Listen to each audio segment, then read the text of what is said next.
This episode is brought to you by LifeLock. It's Cybersecurity Awareness Month, and LifeLock has tips to protect your identity. Use strong passwords, set up multi-factor authentication, report phishing, and update the software on your devices. And for comprehensive identity protection, let LifeLock alert you to suspicious uses of your personal information. LifeLock also fixes identity theft, guaranteed or your money back. Stay smart, safe, and protected with a 30-day free trial at LifeLock.com/podcast. Terms apply. Welcome to Marvelous Disney with Aaron Adams, the podcast that discusses the most recent doings at one of the more dynamic divisions of the Walt Disney Company, which is, of course, Marvel Entertainment.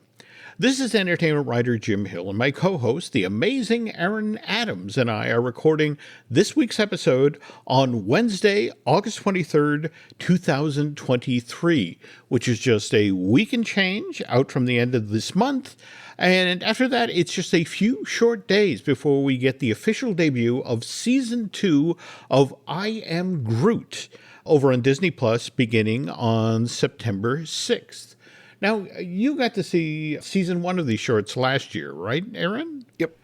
Okay. And again, forgive me, folks, if we keep reusing the word short here, because previous season of the show was 5 6-minute long shorts. Now, Tornado is reporting that season 2 consists of just 5 episodes. However, this time around, the total running time for all 5 of these shorts is just 15 minutes. So we went from 6-minute long shorts to, I guess, this time around 3-minute long shorts. Kind of like as quick as a Peanuts comic strip. You know, just a few frames to give you the setup and then a punchline and then credits. And that's okay. I'm hoping this is wrong because it's Kirsten Lepore. She wrote and directed all 5 of the shorts in season 1. She's back to do the next 5. And given that she's driving the bus on these and how much fun the last set were, I'm sure that they'll be fun. Just maybe 3 minutes long this time around. I mean, do we need an hour-long series of Groot every week? I don't think so. Just a little chuckle, a little something to get your day going. Okay. And the other thing is, you know, honestly, small bite-sized content is easier for someone to consume and tweet about than long-form things. Also, you get better reviews because you don't have this lull or drag or, you know, they're just, they either work and zing or they don't. And so I think that they're gonna work, they're gonna zing, people are gonna be able to watch them quickly and effectively, tweet about them, and let it be what it is, and just have a good, quick moment with a friend from the Marvel Universe. I think it'll be okay. Okay. Conversely, though, the Blue Beetle, which just came out this past weekend, that's 2 hours and 17 minutes long, seemed to actually get decent reviews. It came in number 1 at the box office for the weekend, just ahead of Barbie. Not exactly setting the world on fire. $30 million stateside, $18 million overseas. And poor James Gunn, once again, had to hop on the internet and deal with trolls. That I guess there was a rumor making the rounds about how there had previously been a Ben Affleck voice cameo in this film as Batman, and supposedly because of what had just been done with The Flash, you know, the various things that got cut out of that film. Gunn hopped on X, Twitter, whatever you're calling it these days, and said, I never heard of a Ben Affleck voice cameo in Beetle, nor has Peter, his partner Peter Safran, the co-CEOs of the DCU universe, and much less cut one. I never heard of one because one never existed, and I just asked the producers about this. So I don't think anybody's going to a Blue Beetle movie for a Batman cameo. You're probably not wrong, but I guess what's kind of frustrating, or must be frustrating for Mr. Gunn, is he's got the script written for his Superman movie. He had begun casting it, and now between the actor strike and the writer strike, this, like everything else in town, is shut down. So what can you do with your time? You can go on the internet and basically put out fires, but Yeah, do damage control for movies that you had nothing to do with the making of. That's just not fun. I just started working at Dairy Queen. Why are people giving me flack about blizzards all of a sudden? What the hell is this blizzard thing all about? I had nothing to do with the Reese's Pieces being added to that. That's not my bag. I just make them now. What the hell? Yeah, it seems really weird that he is having to defend everything and he hasn't even done anything yet. Wait until he actually has a hand in something. And then he has to defend it, then the claws will come out. Excellent point. Okay, so again, we were just talking about how season 2 of I Am Groot debuts on Disney Plus on September 6th. But the day before that is when the Blu-ray of Spider-Man Across the Spider-Verse finally hits store shelves. So again, that's Tuesday, September 5th. And remember, I believe it's Drew Taylor, my co-host on Fine Tuning, likewise the co-host of the Light the Fuse, the official Mission Impossible podcast. But he was the one who said that, I think it's Guillermo del Toro who said that buying physical media is a moral imperative these days. So, we all have to go out and buy a physical copy of the Sony Pictures animation project. Wait a minute, do I get to tell Guillermo that he needs to buy me a new wing for my media room? I've already got one room dedicated to physical media. I'm trying to stop that. Is he going to buy us a new wing to help achieve this lofty goal? No, I don't know. I'm so glad you brought this up because I remember us having a conversation very early on in the life of this podcast about how your MCU library, film library, is largely digital, right? No, well, it's my film library of Marvel movies stopped physically when Disney Plus came out. As soon as I subscribed to Disney Plus, that was the last time I purchased a Marvel film on Blu-ray, DVD, etc. Okay.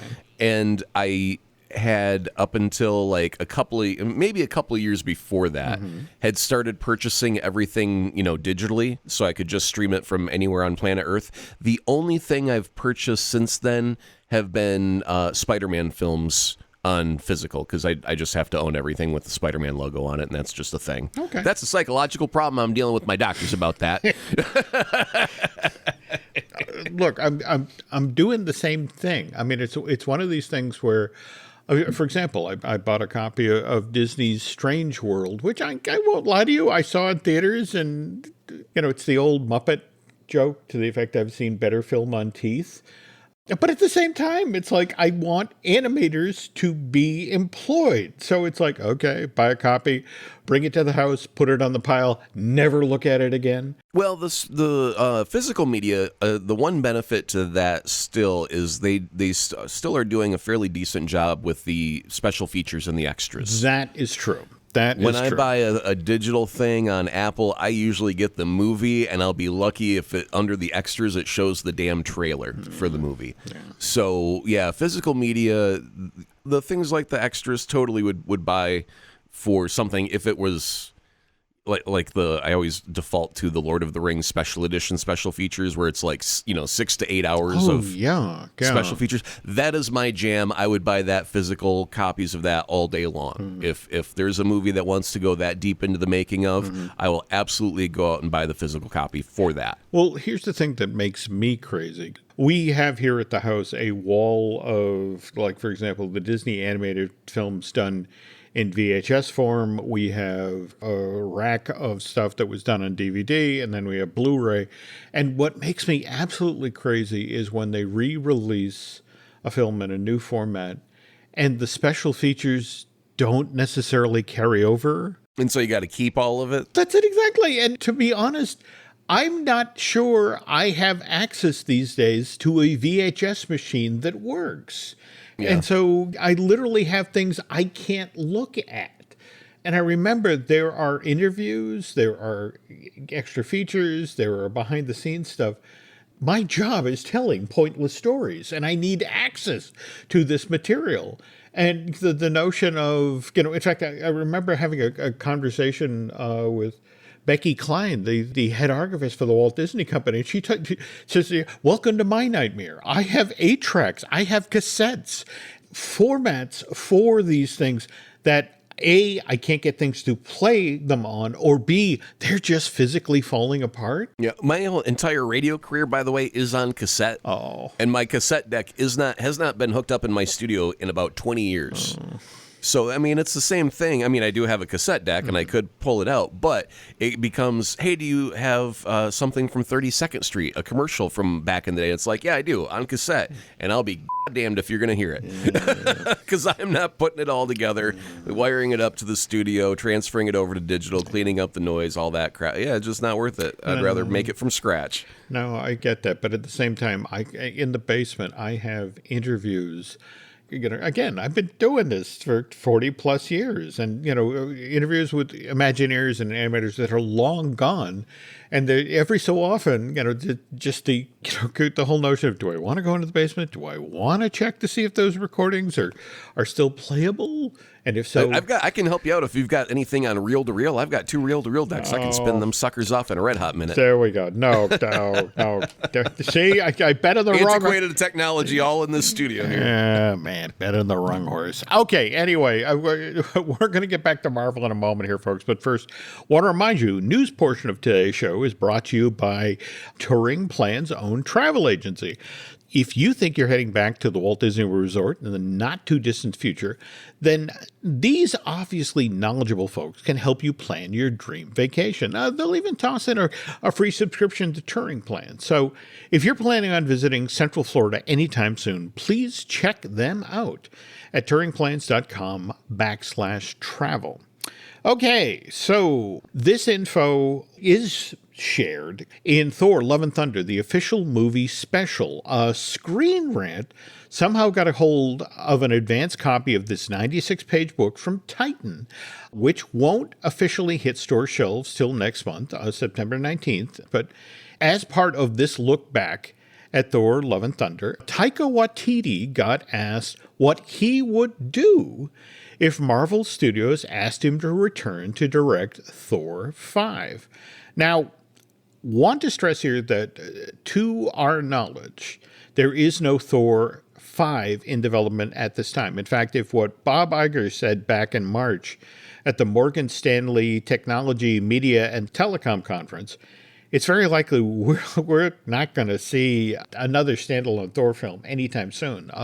Here's what Iger had to say, that sequels typically worked well for us, but do you need a third or a fourth, for example? Or is it time to maybe turn to other characters? And there's nothing in any way inherently off in terms of the Marvel brand. I think we just have to look at what characters and stories we're mining. And if you look at the trajectory of Marvel over the next 5 years, you'll see a lot of newness. We're going to turn back to the Avengers franchise, but with a whole new set of Avengers. So anyway, to continue on with, if the MCU does decide to make a Thor 5 and Kevin Feige, if he were to ask Taika Waititi to come back and direct a third installment of the specific series, what would Taika do with that opportunity? Waititi, at least what he revealed in the official film book, he's not sure. Here's the quote.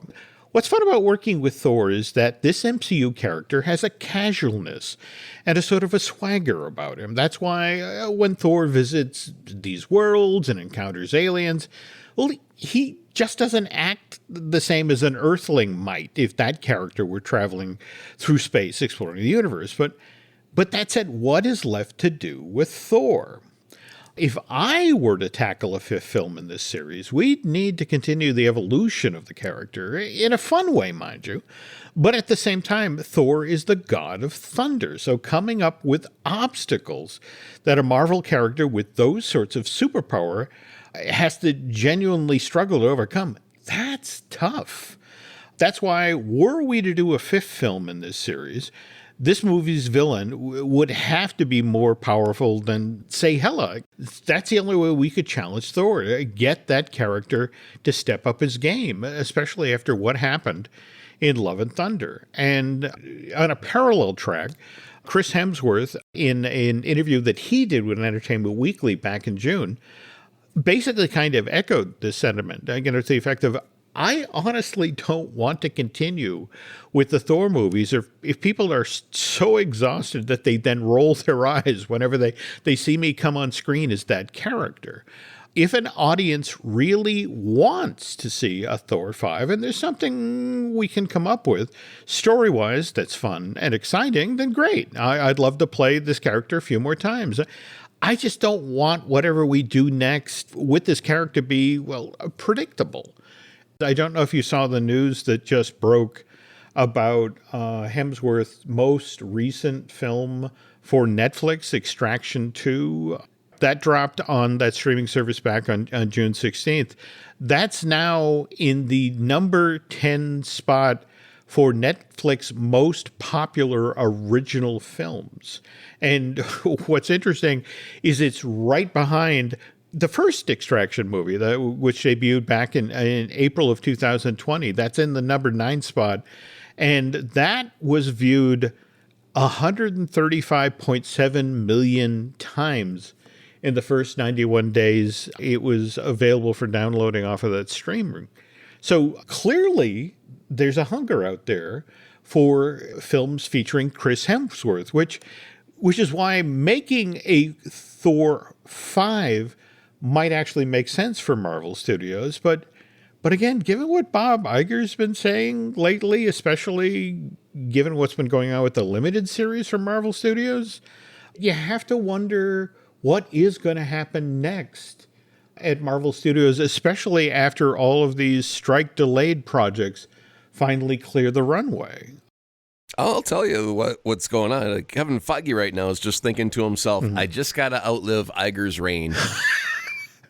Once that man is out the door, the rules change and a new dude comes in, or a new female will come in, and they'll have a different idea about how things should go. And I will have to convince that king or queen in that moment, I need more Marvel money. I used to have enough, and then they took it away. And things are getting harder, not easier. And we want to do bigger and things like Secret Wars, and I can't do that with less money. So please, new figurehead king, queen person, give me more money. I think that's what's going to happen. I think that's rather insightful. Well, I've worked with an asshole before that I've just like, I just got to last longer than you. I've had that mentality at work before, right? Okay. I think we've all been there, but... Exactly. Okay. So, well, let's switch back to Mr. Iger for a moment. Okay, so recently, when he was on CNBC being interviewed by David Faber, he started off by saying, in regard to the MCU, there have been some disappointments. And, of course, what's unsaid here is, I'm looking at you, Secret Invasion. He then goes on to say, we would have liked some of our more recent releases to perform better. And what's interesting is that is largely about how Ant-Man and the Wasp Quantumania did at the box office, not Guardians of the Galaxy Volume 3. He then goes on to say, what happened with Marvel's most recent theatrical releases is not a question of quality or reflection of the stories told in these films, but rather in our zeal to basically grow our content significantly so we then have shows that would then tempt people to sign up for our subscription streaming service.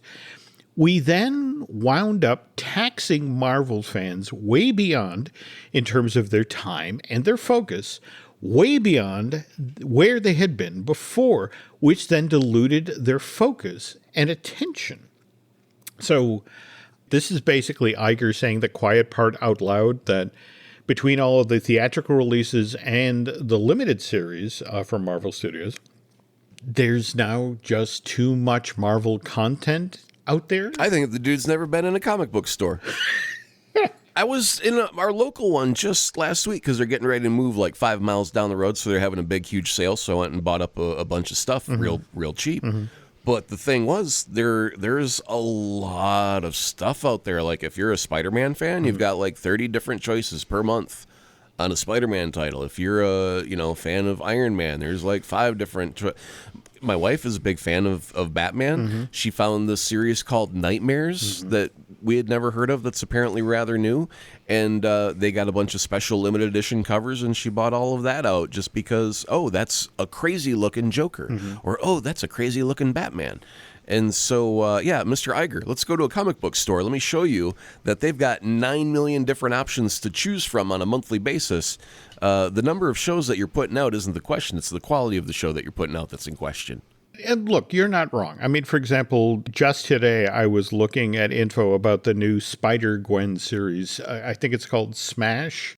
And don't get me wrong, every time I wander into a comic book store, I wind up walking out with at least 5 and 6 different, Ken, it's as you mentioned, the cover catches your eye, or it's, that looks like an interesting story with that character.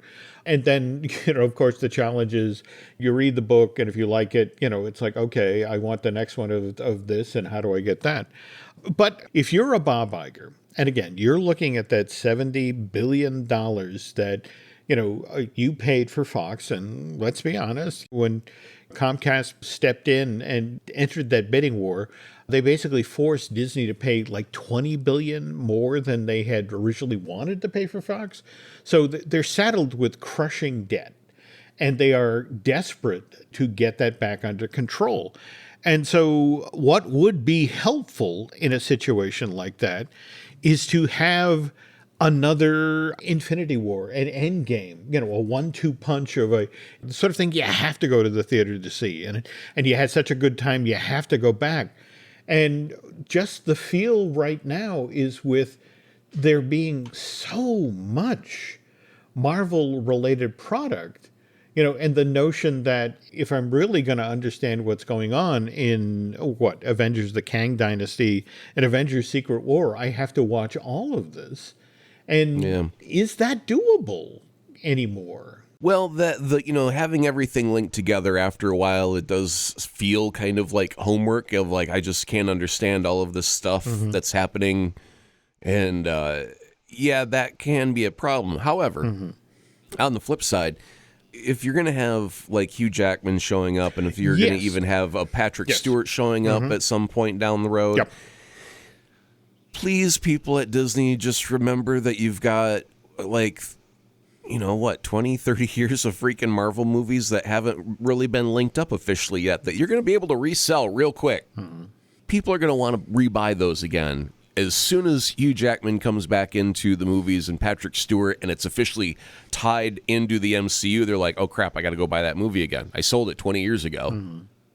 I got to go get the new shiny copy, and it will have extra special features about how they convinced Hugh Jackman to come back and all that stuff to make it worth buying again. So, I mean, they're saddled with all that Fox debt, but they haven't really milked that damn cow very well yet since they bought it. Okay. I mean, I get what you're saying, but if we circle back to what Bob Iger said earlier, a whole different set of Avengers, and again, just what you mentioned about, in fact, I think we mentioned on last week's show about how, Kevin Feige did the full court press to make sure that Hugh Jackman would be part of Secret War. And don't get me wrong, that I would love to see an Avengers that featured Wolverine.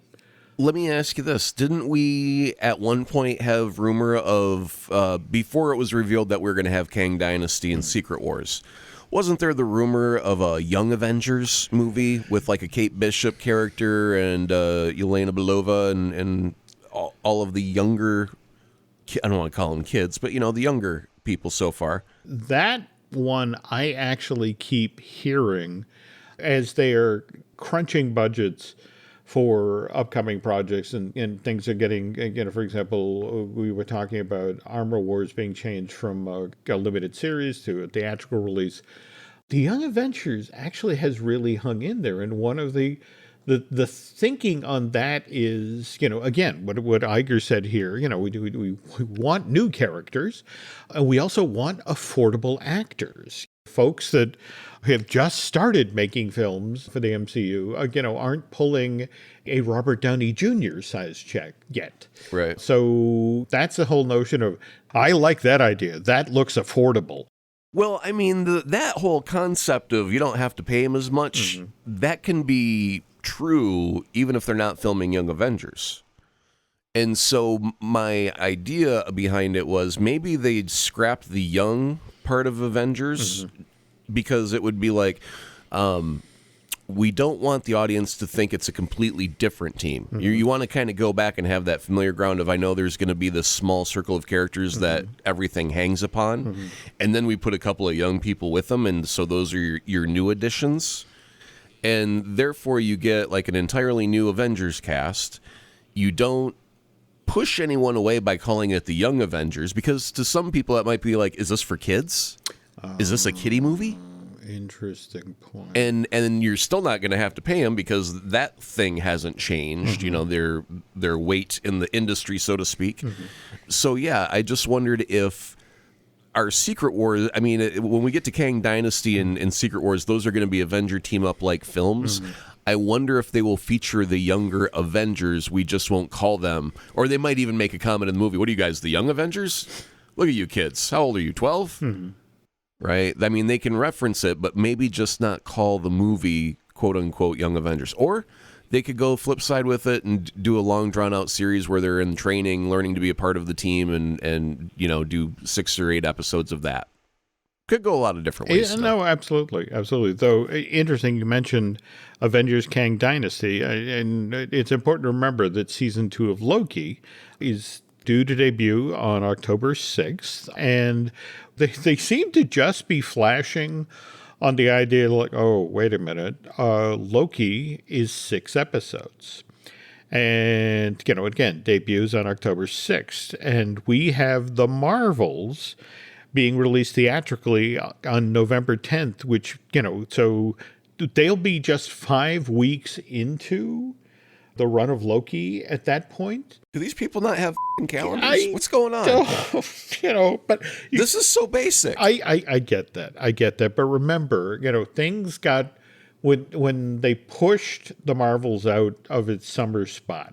So now, it's one of these things, in the very first week where they want people excited and going to the theaters to see the Marvels, they're also going to be doing the full court press to, well, you cannot miss the season 2 finale of Loki, which, by the way, we deliberately pushed into November because we want you to continue to subscribe to our streaming service. Push or no push, they still should have glanced at a calendar as a company and figured that out, because that was a real dropping of the ball. Now, beyond that, do we know if Loki is going to be getting the Ahsoka treatment and being pushed out on Tuesdays at 9 p.m.? Are they dropping this whole Wednesday at 3 o'clock in the morning for East Coast timers, gone forever? I think what it's interesting you bring this up, because the conversation I was having with somebody at Disney Plus is that they want to take a really close look at the data that comes in off of Ahsoka. Because, again, this was an experiment, a deliberate experiment, and which seemed to have worked well. Ahsoka's gotten glowing reviews, and this seems to be a real bone of contention with Disney Plus subscribers, to the effect of, I wake up in the morning and the West Coast has seen this, and they're all excited and spoiling it for me.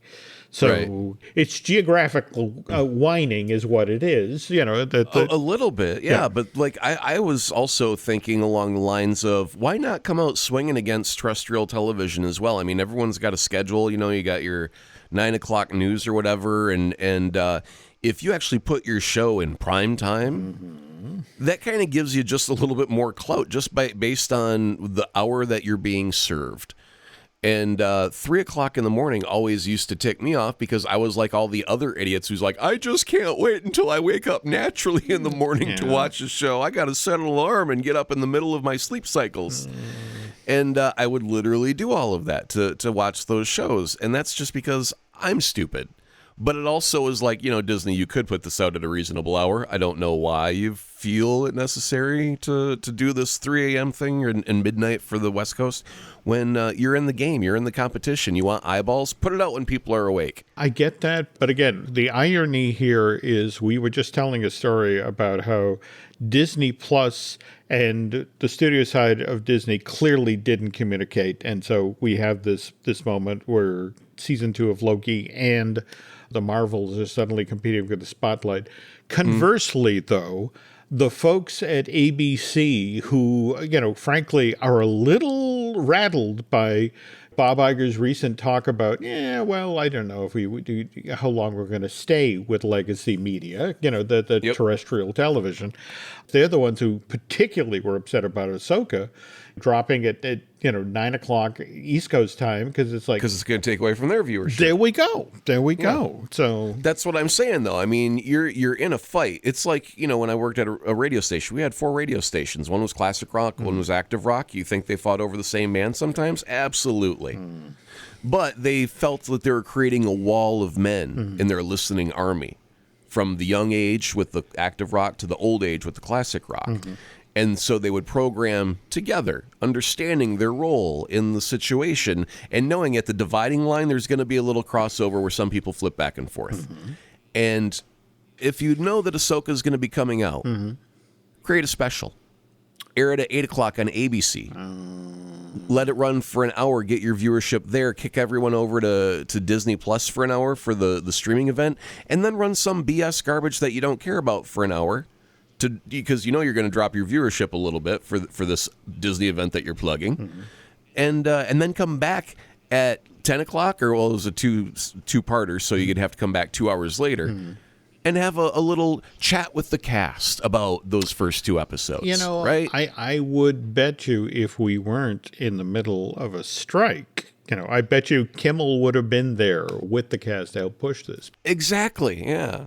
Again, it's an interesting time, and you bring up some interesting ideas, but at the same time, there's this myth about Disney, this giant media conglomerate.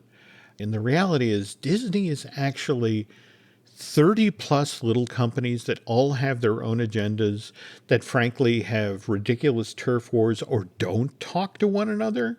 And as often as not, work at cross purposes. So the very thing we're talking about here.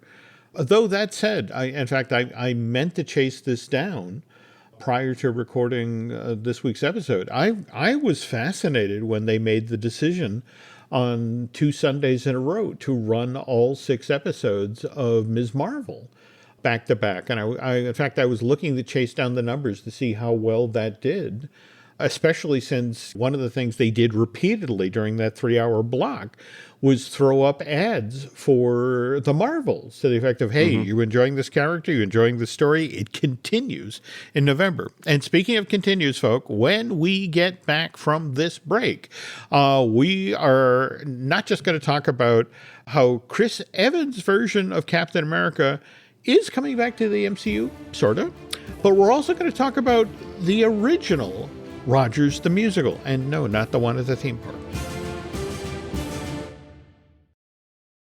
This episode is brought to you by Sweet Tarts Candy. Sweet Tarts dare to combine unexpected flavors, and when they did, something unbelievable was created. Sweet Tarts Ropes, the perfect combination of sweet and tart flavors in a soft and chewy rope. Sweet Tarts Ropes aren't just the candy you grab when you want a little treat. They're the candy you deserve. Sweet Tarts, dare to combine. Visit sweettartscandy.com to shop now. Walmart Business saves you time, money, and hassle, which means you can focus on what really matters. Like putting the money you save back into what you do, spending more time training your team, filling orders, and finding new clients. Anything and everything, right down to, oh, that's the one, choosing the best hold music. Walmart Business. It's the Walmart you love, now for your business. Learn more at business.walmart.com.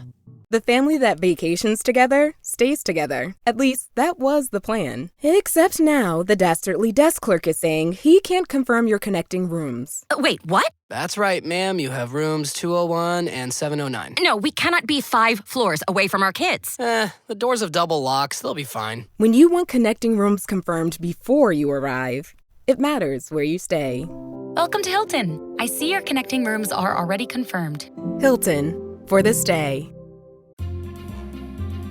So we were talking about how Chris Evans' version of Captain America is coming back to the MCU. And what I mean by that is season 2 of What If is actually going to follow up on the tail end of the story that we saw in season 1 of What If, where Captain Britain, the character that Haley Atwell voices in the show, Peggy Carter, they had discovered the giant Iron Man powered suit that Steve Rogers had been in. And this is sort of the follow-through storyline for that season. And the Funko Pop figures that key off of What If Season 2 are at least now orderable, and people are sort of learning probably more than they would want to know out ahead of Season 2 of What If, thanks to the versions of Steve Rogers and the like that are out there right now. So I'm just going to caution you,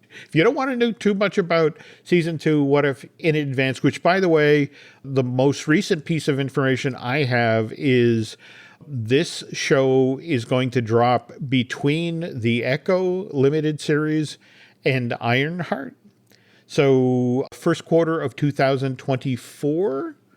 But beyond that, I don't have all that much info about it. So if you want to stay in the dark about Season 2 What If, probably not a good time to go into Hot Topic. I'm trying to figure a way to work in the old joke of track number 14 is called Death of Qui-Gon Jinn. There we go. All right. Yes, very subtle. Good choices. Yes. Yeah. All right. Now, speaking of not great news, I know there were a lot of us who did not manage to make it out to California this summer. And we're really hoping that Rogers the Musical, which is playing at the Hyperion Theater at Disney California Adventure Park, 4 performances a day. And they were really hoping that the show would extend beyond its August 31st close date. And sadly, the news coming out of Disneyland Resorts Entertainment Office is there will be no extension. In fact, evidently, attendance hasn't been what they had hoped, because they've actually stopped doing the virtual queue for the next week or so. I guess it's just standby only. The audience drop-off was greater than the kid playing Peter Parker and Spider-Man Turn Off the Dark. Oh, wow. I don't have that many theater references, Jim. Okay. I got to go with what I know. Okay. Well, speaking of theater references, when we originally brought up Rogers the Musical on this podcast, there were a number of theater fans who reached out who wanted to remind us that Marvel seriously tried to get a Captain America musical up and running in the late 70s, early 80s. This thing got written about in the New York Times in its April of 1985 edition. It had kind of an interesting take on Captain America.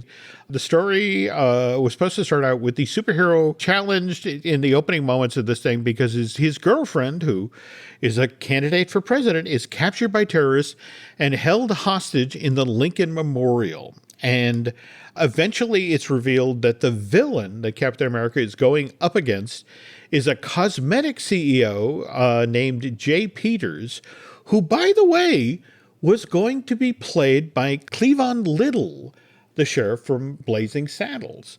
And this show, Aaron, was cast. In fact, John Cullum, who was a longtime Broadway star. I mean, he did Shenandoah. He did On the 20th Century. I mean, he was the star of the original Broadway production of On a Clear Day You Can See Forever. I mean, he was cast as Captain America in this thing. And the article in the New York Times lists 5 and 6 of the songs that were written for this show. We have Fly the Flag, Into the Gym, Nobody Asked Me to Lead a Parade this year.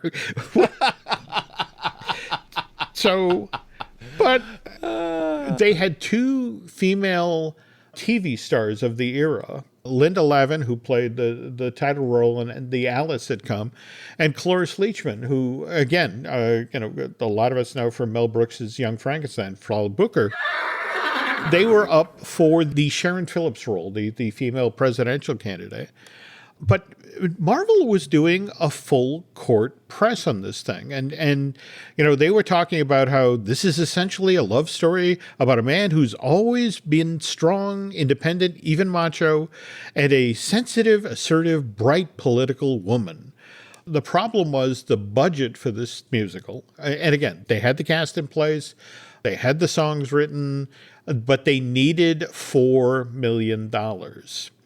This thing was so far along in production, it was going to be taken out of town in the fall of 1985 and then come back into New York and debut on Broadway just around the holidays, with the notion of, hey, you want to do something great for your kids this Christmas, buy them tickets to see Captain America on Broadway. And they did all sorts of performances for investors, and they could never raise the full $4 million. And over time, John Cullum, in fact, what's kind of interesting, I know a lot of folks out there have to be fans of the CBS show, the Northern Exposure. It was one of these things where it's like, okay, I have bills to pay. So he took the role of the Hollings, Vincover. He was the older man with the much younger wife who ran, I want to say, the bar in town. And he stayed with that show for, I want to say, 5 years, 6 years. I mean, it was a steady paycheck. And he then returned to New York and did more stage work. In fact, he was in the original company of Urinetown. But yeah, the Captain America musical never quite closed the deal. Yeah, I can see the musical kind of falling apart just because it's not something you think of with Captain America busting out into song and dance. However, I do think that Marvel would look fabulous as an Ice Capades show. Because you're zipping around real fast, you're doing tricks. That kind of lends more to super heroic kind of energy. And, for some reason, I just think that might hit the spot. Well, it's so interesting you say this, and this is something we're going to have to go back and revisit. But the Feld organization, the folks who actually do Disney on Ice, when Disney bought Marvel in 2009, the Feld people actually went to Disney and said, hey, how would you feel about doing an arena show? And now it wasn't Marvel on Ice, but it was, it would literally follow Disney on Ice into various venues. And they did this huge effects-heavy show with people in full Marvel costumes and all sorts of pyro and stunts. And mind you, there were only 2 seasons of it. But for the 2 seasons of the show, they produced 2 programs, which I chased down on eBay. And Aaron, it's just fascinating because they did, for example, a Hulk costume, which, get a performer in an oversized outfit to sell the idea of a real Hulk in the arena. But again, you're not wrong. The Feld organization thought that was a great idea themselves, and they spent all this money to develop it, and they took it all the way around the country and tried it out for 2 seasons, and it was kind of classic sort of Disney mind speak. It's like they made money, but just not as much money as they expected. And so it's like, all right, we tried. I mean, half the characters are already wearing capes. You just put them on skates and let them go zooming down the way, and the cape goes flowing. You throw some heroic music on it, and wow, the kids. I could see it doing decent, but yeah, I guess, you got to market it. You got, you're going from town to town, and the investment of getting the word out there is quite a bit. Yeah, and in fact, if anybody's interested in chasing this down, the traveling show was called Marvel Universe Live ! So go check that out.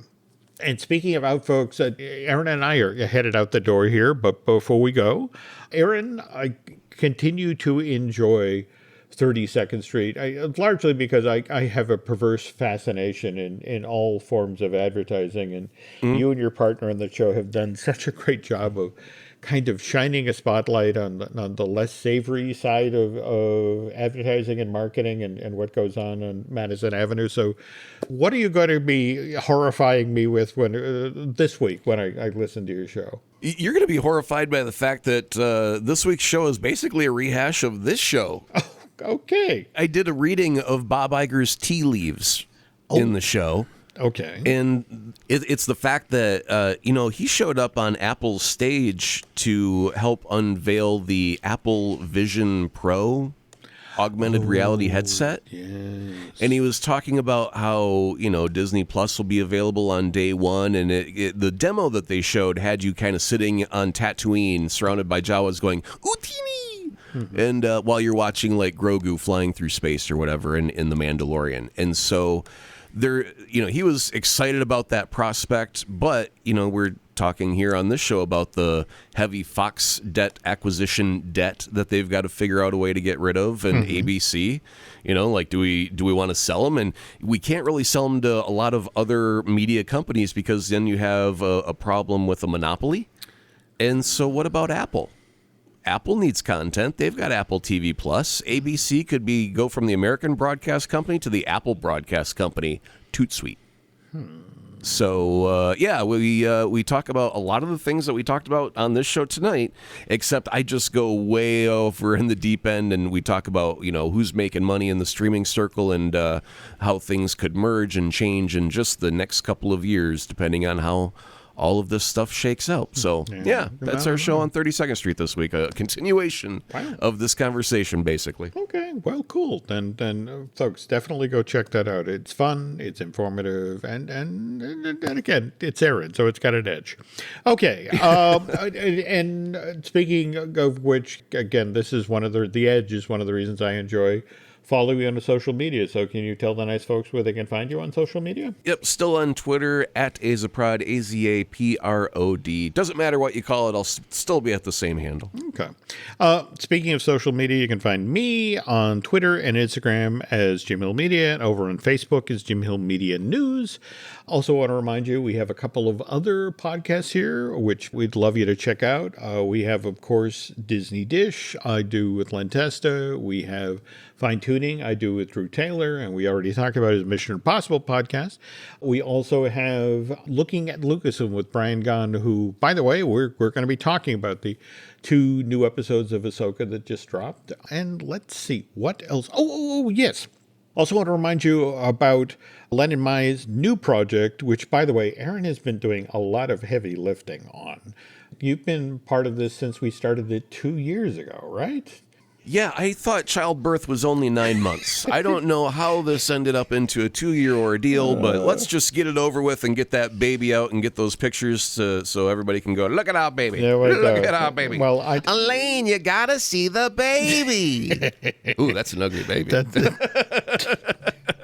Wow, you're doing such a good job of helping to sell our first video show, Aaron. Thank you. All right, yes, the ugly baby of which Mr. Adams refers to is Disney Unpacked. And like I said, first ever video series, which, by the way, Len, Aaron, and I are producing in collaboration with Jim Schul, who spent 30 plus years working at Walt Disney Imagineering, creating some of your favorite attractions at the parks, things like Rock and Roller Coaster and Mater's Junkyard Jamboree. And we will be launching this show shortly. So if you don't want to miss out, head on over to Disney Unpacked on YouTube and subscribe. And if you could do Aaron and I a favor, if you could head over to Apple Podcasts and rate and review, well, not just the show you're listening to right now, Marvelous Disney, but also 32nd Street, that would be great. And if you really, really, really like what you hear here, if you want to go to Bandcamp and subscribe, that would be cool too. I think that's going to do it for tonight. So thanks again for listening, and Aaron and I will be back soon.